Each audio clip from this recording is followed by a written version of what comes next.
What if I told you the next CEO might not be human? It sounds like science fiction, but AI is already making business decisions, analyzing billions of data points, predicting market trends, and helping companies save millions of dollars. Some CEOs already rely on AI to approve budgets, forecast sales, and even help decide who gets hired. But here's the catch. AI can process information faster than any human.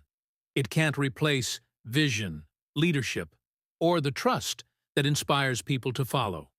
So the future may not be AI replacing CEOs. It could be CEOs who master AI replacing CEOs who don't.